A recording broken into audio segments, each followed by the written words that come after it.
ನಮಸ್ಕಾರ ಸ್ನೇಹಿತರೆ, ಎಲ್ಲರಿಗೂ SR TV ಕನ್ನಡ ಚಾನಲ್ಗೆ ಆತ್ಮೀಯ ಸ್ವಾಗತ. ಒಂದು ಅರ್ಥಭರಿತವಾದ ಕಥೆಯನ್ನು ಈ ವಿಡಿಯೋದಲ್ಲಿ ತಿಳಿಯೋಣ. ಈ ಕಥೆಯ ಮೂಲಕ ಮನುಷ್ಯರಿಗೆ ಏಕಿಷ್ಟು ದುಃಖ, ಒಳ್ಳೆಯವರಿಗೆ ಏಕಿಷ್ಟು ಕಷ್ಟ, ದೇವರು ಏನೇ ಮಾಡಿದರೂ ಅದು ನಮ್ಮ ಒಳ್ಳೆಯದಕ್ಕೆ ಎಂದು ಹಿರಿಯರು ಹೇಳೋದೇಕೆ ಅನ್ನುವುದನ್ನು ತಿಳಿಯೋಣ. ಆದರೆ ಅದಕ್ಕೂ ಮುಂಚೆ ನೀವಿನ್ನೂ ನಮ್ಮ ಚಾನೆಲನ್ನು ಸಬ್ಸ್ಕ್ರೈಬ್ ಮಾಡ್ಕೊಂಡಿಲ್ಲ ಅಂದರೆ ಖಂಡಿತ ಈಗಲೇ ಸಬ್ಸ್ಕ್ರೈಬ್ ಮಾಡ್ಕೊಳ್ಳಿ. ಹಾಗೆ ಹೊಸ ವಿಡಿಯೋ ನೋಟಿಫಿಕೇಶನ್ಸ್ಗಾಗಿ ಪಕ್ಕದಲ್ಲಿರೋ ಬೆಲ್ ಐಕಾನ್ ಕ್ಲಿಕ್ ಮಾಡ್ಕೊಳ್ಳೋದನ್ನು ಮಾತ್ರ ಮರಿಬೇಡಿ. ಒಂದು ಊರಿನಲ್ಲಿ ವಿಧವೆಯೊಬ್ಬಳು ಅವಳ 3 ಮಕ್ಕಳೊಂದಿಗೆ ವಾಸವಿದ್ದಳು. ಚಿಕ್ಕ ವಯಸ್ಸಿನಲ್ಲೇ ಗಂಡ ಮೃತಪಟ್ಟ ಕಾರಣ ಆ 3 ಮಕ್ಕಳ ಪೋಷಣಾ ಜವಾಬ್ದಾರಿ ಅವಳ ತಲೆಯ ಮೇಲೆಯೇ ಬಿದ್ದಿತ್ತು.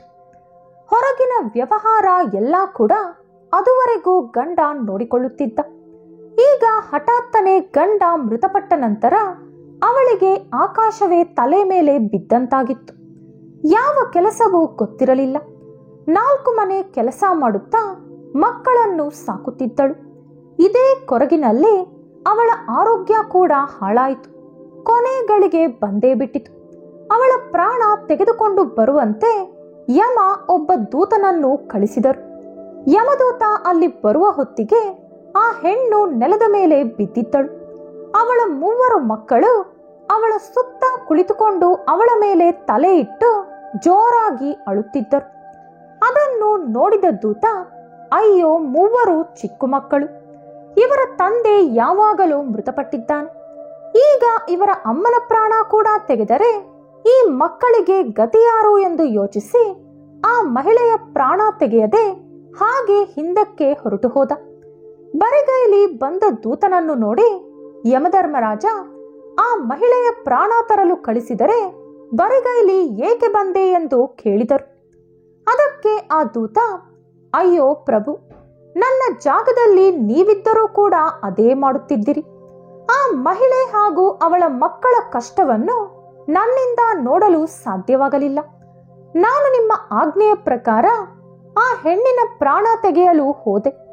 ಆದರೆ ಅವಳ ಸುತ್ತ ಅವಳ 3 ಮಕ್ಕಳು ಕುಳಿತು ಗೋಳಾಡುತ್ತಿದ್ದರು. ಆ ಮಕ್ಕಳನ್ನು ನೋಡಿಕೊಳ್ಳೋಕು ಯಾರೂ ಗತಿಯಿಲ್ಲ. ಭೂಲೋಕದಲ್ಲಿ ಮನುಷ್ಯರು ತುಂಬಾ ಸ್ವಾರ್ಥಿಗಳಾಗಿದ್ದಾರೆ.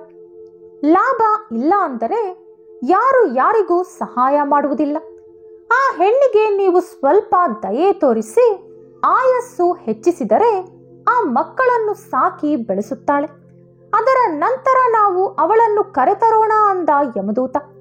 ಅದನ್ನು ಕೇಳಿಸಿಕೊಂಡ ಯಮದೇವರು, ಮುಟ್ಟಾಳ, ಪರಮೇಶ್ವರನ ಈ ಸೃಷ್ಟಿಯಲ್ಲಿ ಅವರ ಆಜ್ಞೆ ಇಲ್ಲದೆ ಏನೂ ಕೂಡ ನಡೆಯುವುದಿಲ್ಲ.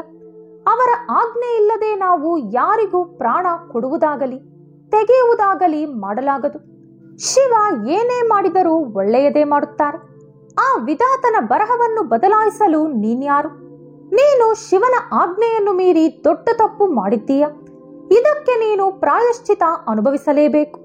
ಹಾಗಾಗಿ ನೀನು ಯಾರ ಮೇಲೆ ಕರುಣೆ ತೋರಿ ತಪ್ಪು ಮಾಡಿದೋ ಅದೇ ಭೂಮಿಯಲ್ಲಿ ಮನುಷ್ಯನಂತೆ ಜನಿಸು ಅಂದರು ಯಮದೇವರು. ಅದಕ್ಕೆ ಆ ದೂತ, ಪ್ರಭು, ಭೂಮಿಯಲ್ಲಿ ನನ್ನ ಜನ್ಮ ಎಷ್ಟು ಕಾಲ ಇರುತ್ತದೆ? ನಾನು ಎಷ್ಟು ದಿನ ಅಲ್ಲೇ ಇರಬೇಕು ಎಂದು ಕೇಳಿದ. ಅದಕ್ಕೆ ಯಮದೇವರು, ನೀನು ಭೂಲೋಕದಲ್ಲಿ ಮೂರ್ಖತ್ವದಿಂದ 3 ಬಾರಿ ಜೋರಾಗಿ ನಗುತ್ತೀಯ, ಆಗ ನಿನಗೆ ಮುಕ್ತಿ ಲಭಿಸುತ್ತದೆ ಎಂದು ಹೇಳಿ ಕಳಿಸಿದರು. ಯಮದೂತ ಭೂಮಿಗೆ ಬಂದ ಕೂಡಲೇ ಅವನ ಮೈ ಮೇಲಿರುವ ಬಟ್ಟೆ ಮಾಯವಾಯಿತು. ಆತ ನಗ್ನವಾಗಿ ಒಂದು ಮರದ ಕೆಳಗೆ ಚಳಿಗೆ ನಡುಗುತ್ತಾ ಕುಳಿತಿದ್ದ. ಅದೇ ದಾರಿಯಲ್ಲಿ ಒಬ್ಬ ವ್ಯಕ್ತಿ ಅವನ ಮಕ್ಕಳಿಗೆ ಬಟ್ಟೆ ತರಲು ಹೋಗುತ್ತಿದ್ದ. ಆದರೆ ಚಳಿಯಲ್ಲಿ ನಡುಗುತ್ತಿರುವ ದೂತನನ್ನು ನೋಡಿ ಕರುಣೆ ಬಂದು ಅವನ ಮಕ್ಕಳಿಗಲ್ಲದೆ ಆ ದೂತನಿಗೆ ಬಟ್ಟೆ ತಂದು ಕೊಟ್ಟ. ಯಮದೂತ ಸಂತೋಷದಿಂದ ಬಟ್ಟೆ ಹಾಕಿಕೊಂಡು, ನೀವು ನನಗೆ ತುಂಬಾ ದೊಡ್ಡ ಉಪಕಾರ ಮಾಡಿದ್ದೀರಿ. ಆದರೆ ನನಗೆ ಮಾಡೋಕೆ ಕೆಲಸ, ತಿನ್ನೋಕೆ ಊಟ, ಇರೋಕೆ ಮನೆ, ನನ್ನವರು ಅಂತ ಯಾರೂ ಕೂಡ ಇಲ್ಲ. ಏನು ಮಾಡಲಿ ಎಂದು ಕಣ್ಣೀರಾಕಿದ. ಆಗ ಆ ವ್ಯಕ್ತಿ, ಸರಿ, ನೀನು ನನ್ನ ಜೊತೆ ಮನೆಗೆ ಬಾ ಎಂದು ಹೇಳಿ ಯಮದೂತನನ್ನು ಅವನ ಮನೆಗೆ ಕರೆತಂದ. ಮನೆಗೆ ಬಂದ ಕೂಡಲೇ ಅವನ ಹೆಂಡತಿ, ಅಯ್ಯೋ ಅಯ್ಯೋ ಅಯ್ಯೋ, ಮಕ್ಕಳಿಗೆ ಬಟ್ಟೆ ತರ್ತೀನಿ ಅಂತ ಹೇಳಿ ಹೋಗಿ ಇವನ್ ಯಾರಿಗೋ ಬಟ್ಟೆ ಕೊಡಿಸಿದ್ದು ಸಾಲ್ದು ಅಂತ ಮನೆಗೆ ಬೇರೆ ಕರ್ಕೊಂಡ್ ಬಂದಿದ್ಯಾ, ಬುದ್ಧಿ ಇದೆಯಾ ನಿನಗೆ ಎಂದು ಗಂಡನನ್ನು ಬಾಯಿಗೆ ಬಂದಂತೆ ಬೈದಳು. ಅದನ್ನು ನೋಡಿ ಯಮದೂತ ಜೋರಾಗಿ ನಗಲಾರಂಭಿಸಿದ. ಆಗ ಆ ವ್ಯಕ್ತಿ, ಏನಯ್ಯ, ನಾನು ನನ್ನ ಹೆಂಡತಿ ನಿನ್ನಿಂದ ಕಿತ್ತಾಡ್ತಾ ಇದ್ದೀವಿ, ನೀನು ನೋಡಿದ್ರೆ ಇಲ್ಲೇನೋ ತಮಾಷೆ ನಡೀತಿದೆ ಅಂದಂಗೆ ನಗ್ತಾ ಇದ್ಯಾ, ಸರಿ ಯಾಕೆ ನಗ್ತಾ ಇದ್ಯಾ, ಕಾರಣ ಹೇಳು ಎಂದು ಕೇಳಿದ. ಅದಕ್ಕೆ ಆ ದೂತ, ನನ್ನ ನಗುವಿಗೆ ಕಾರಣ ಈಗ ನಾನು ಹೇಳಲ್ಲ, ಸಮಯ ಬಂದಾಗ ಹೇಳುತ್ತೀನಿ ಎಂದು ಹೇಳಿದ. ಯಮದೂತ ಅವನ ಮನೆಯಲ್ಲೇ ವಾಸವಿದ್ದ. ಆ ವ್ಯಕ್ತಿ ಚಪ್ಪಲಿ ಒಲೆಯುವವನು. ಕೆಲವೇ ದಿನಗಳಲ್ಲಿ ಯಮದೂತ ಚಪ್ಪಲಿ ಒಲೆಯುವುದನ್ನು ಕಲಿತುಕೊಂಡ. ಯಮದೂತ ಒಲೆಯುವಂತ ಚಪ್ಪಲಿ ಬೇಗನೆ ಮಾರಾಟವಾಗುತ್ತಿತ್ತು. ಎಲ್ಲರ ಬಾಯಲ್ಲೂ ಅದೇ ಮಾತು. ಕೊನೆಗೆ ಆ ಊರಿನ ರಾಜ ಕೂಡ ಇವನ ಹತ್ತಿರಾನೇ ಚಪ್ಪಲಿ ಒಲಿಸಿಕೊಂಡ. ಯಾವ ದಿನ ಈ ಯಮದೂತ ಚಪ್ಪಲಿ ಒಲಿಯುವವನ ಮನೆಗೆ ಕಾಲಿಟ್ಟನೋ ಅಂದಿನಿಂದ ಅವನ ಅದೃಷ್ಟವೇ ಬದಲಾಗಿ ಹೋಯಿತು. ಹಣದ ಸಮಸ್ಯೆ ಕೂಡ ಹೊರಟು ಹೋಯಿತು. ಎಲ್ಲವೂ ಚೆನ್ನಾಗಿಯೇ ನಡೆಯುತ್ತಿತ್ತು. ಒಂದು ದಿನ ರಾಜನ ಸೈನಿಕನೊಬ್ಬ ಬಂದು ಒಂದು ಚರ್ಮ ಕೊಟ್ಟು, ನೋಡಪ್ಪ, ಈ ಚರ್ಮದಿಂದ ನಮ್ಮ ಮಹಾರಾಜರಿಗೆ ಒಂದು ಜೊತೆ ಬೂಟ್ಗಳನ್ನು ತಯಾರಿಸಿಕೊಡು. ಇದು ತುಂಬಾ ಅಪರೂಪವಾಗಿ ಸಿಗುವಂತ ಚರ್ಮ, ಹಾಳಾಗಬಾರದು, ಹುಷಾರ್. ಅಪ್ಪಿತಪ್ಪಿ ಕೂಡ ಇದರಿಂದ ಚಪ್ಪಲಿ ಒಲೆಯಬೇಡ, ಬೂಟ್ಗಳನ್ನು ಮಾತ್ರವೇ ತಯಾರಿಸಿಕೊಡು ಎಂದು ಹೇಳಿ ಚರ್ಮ ಕೊಟ್ಟು ಹೋದ. ಆ ವ್ಯಕ್ತಿ ಕೂಡ, ನೋಡು, ಹುಷಾರಾಗಿ ಮಾಡು, ಇಲ್ಲ ಅಂದ್ರೆ ಮಹಾರಾಜ ತುಂಬಾ ದೊಡ್ಡ ಶಿಕ್ಷೆ ಕೊಡ್ತಾರೆ ಅಂತ ಹೇಳ್ದ.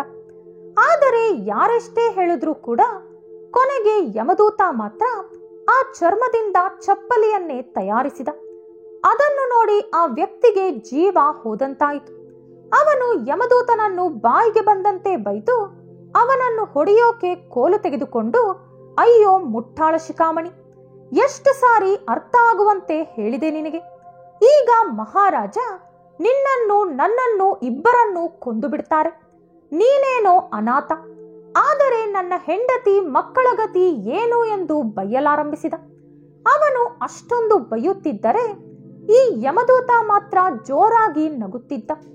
ಅದನ್ನು ನೋಡಿ ಆ ವ್ಯಕ್ತಿಗೆ ಇನ್ನಷ್ಟು ಕೋಪ ಬಂದು, ನಾನಿಷ್ಟೊಂದು ಬೈತಾ ಇದ್ರೆ ಯಾಕೋ ಹುಚ್ಚನಂತೆ ನಗ್ತಾ ಇದ್ದೀಯಾ ಅಂತ ಕೇಳ್ದ. ಅಷ್ಟರಲ್ಲಿ ರಾಜನ ಸೈನಿಕರು ಅಲ್ಲಿ ಬಂದರು. ಅವರು ಆ ದೂತನೊಂದಿಗೆ, ನಿನ್ನೆ ನಾವು ಕೊಟ್ಟ ಚರ್ಮದಲ್ಲಿ ಬೂಟ್ಗಳನ್ನು ಒಲಿಯಬೇಡ, ಚಪ್ಪಲಿಯನ್ನೇ ಒಲಿ, ಯಾಕಂದ್ರೆ ನಮ್ಮ ಮಹಾರಾಜ ನಿನ್ನೆ ರಾತ್ರಿನೇ ಮೃತಪಟ್ಟರು. ಅವರನ್ನು ಮಣ್ಣು ಮಾಡುವಾಗ ಚಪ್ಪಲಿ ಹಾಕಬೇಕು.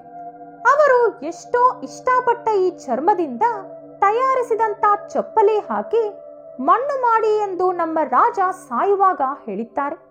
ನೀನು ಬೂಟ್ಗಳನ್ನು ತಯಾರಿಸಿದ್ದರೂ ಕೂಡ ಅದನ್ನು ಕಿತ್ತು ಚಪ್ಪಲಿ ತಯಾರಿಸಿಕೊಡು ಎಂದು ಹೇಳಿದರು. ಸೈನಿಕರ ಮಾತುಗಳನ್ನು ಕೇಳಿದ ಆ ವ್ಯಕ್ತಿಗೆ ಹೋದ ಪ್ರಾಣ ಬಂದಂತಾಯಿತು. ಯಮದೂತನನ್ನು ಹೊಡೆಯಲು ತೆಗೆದುಕೊಂಡ ಕೋಲನ್ನು ಕೆಳಗೆ ಹಾಕಿ ಅವರ ಕಾಲಿನ ಮೇಲೆ ಬಿದ್ದು ಪರಿಪರಿಯಾಗಿ ಕ್ಷಮೆ ಕೇಳಿದ. 2 ದಿನಗಳ ನಂತರ ಆ ಚಪ್ಪಲಿ ಒಲಿಯುವವನ ಹತ್ತಿರ 3 ಹೆಣ್ಣು ಮಕ್ಕಳು ಹಾಗೂ ಒಬ್ಬ ಅಜ್ಜಿ ಬಂದಳು. ಆ 3 ಹೆಣ್ಣು ಮಕ್ಕಳಿಗೂ ಶೀಘ್ರದಲ್ಲೇ ಮದುವೆ ನಡೆಯಲಿತ್ತು. ಹಾಗಾಗಿ ಹೊಸ ಚಪ್ಪಲಿ ಹೊಲಿಸಿಕೊಳ್ಳಲು ಇಲ್ಲಿ ಬಂದಿದ್ದರು. ಆ ಹೆಣ್ಣು ಮಕ್ಕಳು ಬೇರಾರೂ ಅಲ್ಲ, ಒಂದಾನೊಂದು ಕಾಲದಲ್ಲಿ ಯಾರ ಮೇಲೆ ಕರುಣೆ ತೋರಿ ಯಮದೂತ ಈ ಶಿಕ್ಷೆ ಅನುಭವಿಸುತ್ತಿದ್ದಾನೋ ಅದೇ ಪುಟ್ಟ ಹೆಣ್ಣು ಮಕ್ಕಳು ಈಗ ಯೌವನಕ್ಕೆ ಬಂದಿದ್ದರು. ಅವರನ್ನು ನೋಡಿದ ಕೂಡಲೇ ಯಮದೂತ ಕಂಡುಹಿಡಿದ. ಅಬ್ಬಾ, ಹೇಗೋ ಈ ಹೆಣ್ಣು ಮಕ್ಕಳು ಬೆಳೆದು ದೊಡ್ಡವರಾಗಿದ್ದಾರೆ, ನೋಡೋಕು ಸುಂದರವಾಗಿದ್ದಾರೆ, ವೇಷಭೂಷಣ ನೋಡಿದರೆ ಧನವಂತರಾಗಿ ಕಾಣಿಸುತ್ತಿದ್ದಾರೆ. ಹೇಗೋ ಇವರ ತಾಯಿ ಕಷ್ಟಪಟ್ಟು ಇವರನ್ನು ಬೆಳೆಸಿದ್ದಾರೆ ಅಂದುಕೊಂಡು ಆ ಅಜ್ಜಿಯನ್ನು ಇವರ ತಾಯಿ ಎಲ್ಲಿ ಎಂದು ಕೇಳಿದ. ಆಗ ಆ ಅಜ್ಜಿ, ಈ ಮಕ್ಕಳ ತಾಯಿ ನಿನಗೆ ಗೊತ್ತೇನಪ್ಪ, ಅವಳು ಯಾವಾಗಲೂ ಇವರನ್ನು ಅನಾಥರಾಗಿಸಿ ಶಿವನ ಪಾದ ಸೇರಿಕೊಂಡಳು. ಪಾಪ, ಇವರಿಗೆ ದಿಕ್ಕು ದೆಸೆ ಇಲ್ಲ. ನನಗೆ ಕೋಟ್ಯಾಂತರ ರೂಪಾಯಿ ಬೆಲೆ ಬಾಳುವ ಆಸ್ತಿ ಇದೆ, ಆದರೆ ನನಗೂ ಕೂಡ ನನ್ನವರು ಅಂತ ಯಾರೂ ಇಲ್ಲ. ಹಾಗಾಗಿ ಈ ಮೂವರನ್ನು ಸಾಕಿ ವಿದ್ಯಾಭ್ಯಾಸ ಕೊಡಿಸಿದೆ. ಈಗ ಒಳ್ಳೆ ಮನೆಗಳಿಂದ ಇವರಿಗೆ ಸಂಬಂಧ ಕೂಡ ಕೂಡಿ ಬಂದಿದೆ ಎಂದಳು ಅಜ್ಜಿ. ಆ ಅಜ್ಜಿಯ ಮಾತುಗಳನ್ನು ಕೇಳಿದ ಯಮದೂತ, ಆಹಾ, ಪ್ರಭುಗಳು ಹೇಳಿದ್ದು ಅಪ್ಪಟ ಸತ್ಯ. ಪರಮೇಶ್ವರ ಏನೇ ಮಾಡಿದರೂ ಸರಿಯಾಗೇ ಮಾಡುತ್ತಾರೆ. ಆಗ ನಾನು ಇವರ ತಾಯಿ ಪ್ರಾಣ ಕಾಪಾಡು ಎಂದು ಕೇಳಿದೆ. ಇವರ ತಾಯಿ ಬದುಕಿದ್ದರೆ ಈ ಹೆಣ್ಣು ಮಕ್ಕಳು ಎಷ್ಟೋ ಕಷ್ಟ ಅನುಭವಿಸುತ್ತಿದ್ದರು. ತಿನ್ನಲು ಊಟ, ಉಡಲು ಬಟ್ಟೆ, ಇರಲು ಮನೆ, ವಿದ್ಯಾಭ್ಯಾಸ ಏನೂ ಕೂಡ ಇರುತ್ತಿರಲಿಲ್ಲ. ಕಷ್ಟ ಅನುಭವಿಸಲು ಸಾಧ್ಯವಾಗದೆ ಇವರು ತಪ್ಪುದಾರಿ ತುಳಿಯುತ್ತಿದ್ದರು ಅಥವಾ ಆತ್ಮಹತ್ಯೆ ಮಾಡಿಕೊಳ್ಳುತ್ತಿದ್ದರು. ಇವರ ತಾಯಿ ಮೃತಪಟ್ಟ ಕಾರಣದಿಂದಲೇ ಈಗ ಈ ಅಜ್ಜಿ ಇವರನ್ನು ಸಾಕಿ ಬೆಳೆಸಿ ವಿದ್ಯಾವಂತರನ್ನಾಗಿ ಮಾಡಿದ್ದಾಳೆ. ಈಕೆಯ ಆಸ್ತಿಗೆ ಇವರು ವಾರಸರಾಗಿದ್ದಾರೆ. ಒಳ್ಳೆ ಸಂಬಂಧ ಕೂಡ ಬಂದಿದೆ ಎಂದು ಯೋಚಿಸುತ್ತಾ, ಅಯ್ಯೋ ನಾನೆಂತ ಮುಟ್ಟಾಳ ಎಂದು ಜೋರಾಗಿ ನಗಲಾರಂಭಿಸಿದ. ಆಗ ಮತ್ತೆ ಚಪ್ಪಲಿ ಒಲಿಯುವವನು, ಅಯ್ಯ, ನೀವು ಆಗಾಗ ನಗುತ್ತಾ ಇದ್ದೀರಿ. ಬೇರೆಯವರಿಗೆ ನೋವಾದಾಗ ಹೆಚ್ಚಾಗಿ ನೀವು ನಗುತ್ತೀರಿ. ನಾನು ನನ್ನ ಹೆಂಡತಿ ಗಲಾಟೆ ಮಾಡಿದಾಗ, ರಾಜನ ಸೈನಿಕರು ನನ್ನನ್ನು ಕೊಲ್ಲುತ್ತಾರೆ ಎಂದು ನಾನು ಹೆದರಿದಾಗ, ಈಗ ಈ ಹೆಣ್ಣು ಮಕ್ಕಳ ಕಣ್ಣೀರಿನ ಕತೆ ಕೇಳಿದಾಗ ಇದೇ ರೀತಿ ಜೋರಾಗಿ ನಗುತ್ತಿದ್ದೀರಿ. ನೀವು ಕಾಲ ಬಂದಾಗ ಹೇಳ್ತೀನಿ ಅಂತ ಹೇಳ್ತಿದ್ದೀರಿ. ಆದರೆ ನನ್ನಿಂದ ಕಾಲ ಬರುವವರೆಗೂ ಕಾಯೋಕ್ಕಾಗಲ್ಲ. ಈಗಲೇ ಹೇಳಿ ಎಂದು ಕೇಳಿದ.